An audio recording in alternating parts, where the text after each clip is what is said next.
Welcome back to DIY Ideas to Save. We've got a Spear and Jackson chainsaw, and it came in as a non-runner and with a damaged chain.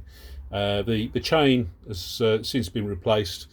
When it was stripped down, we looked at this. The carburettor had a little bit of rubbish in. I will do a full breakdown of a carburettor overhaul at some stage in the future. But there was a little bit of residue from old fuel in there. The fuel in the tank smelt awful, so it's obviously been sitting there for a long time. So we emptied that out. The one of the fuel lines was old and cracked and was leaking fuel, so I replaced that. And we also did a compression test on this.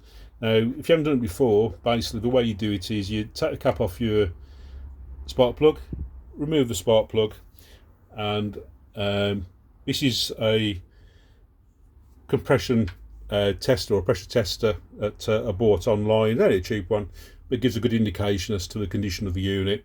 You basically screw in your river plug, screw in the pipe for the compression tester, which just connects together like that. So when that's connected, hold the throttle, and you basically using the pull start, turn the engine over about 5 or 6 times. Now what you're looking to achieve ideally is at least 100 psi or above, which is even better. But if it's below 100 psi, that could be an indication there's damage to the unit inside, possibly from a lack of oil in the fuel mix, or general wear and tear anyway. So it gives a good indication as to the condition of the unit. As it was, this came back to 125 psi, so that's a good indication that the compression on the unit is good and it's actually in good condition. So once we give it a good clean, new spark plug, and fresh fuel.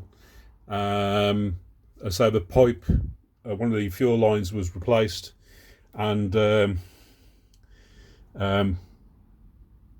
carburettor, a little bit of residue in there, was cleaned out, and it fired up straight away, and it's fine.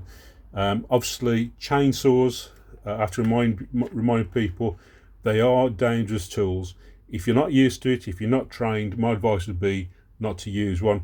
Although I'm aware that a lot of people are using them for cutting up wood for log burners and etc. More recently. If you're interested, there are courses available. An example is the cross-cutting and chainsaw maintenance course, which is possibly a start into the industry if you're interested. So if in doubt, seek advice from a professional. They are dangerous tools, and you have to be very, very careful. I will do a separate section on PPE equipment for chainsaws and other two-stroke machinery.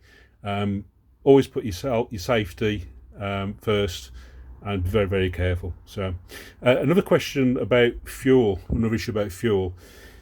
As I've said previously, fuel does go off, just general petrol.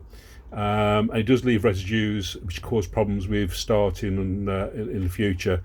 If you put machinery away, empty most of the fuel out, run it until it stops, so that all the fuel lines are empty, and that should help keep the unit in good condition. Also as well, personally, I use non-ethanol based fuel, not just normal petrol. It is more expensive, but it lasts longer, and I find it runs better on two-stroke machines. So personal choice. It just saves time having to rebuild the carb every time you come to use the machinery itself. So there you go. This is up and running now, and I'll give it a start in a second. Nice little unit, and certainly ideal for domestic use. So thanks for watching, and hopefully catch you soon.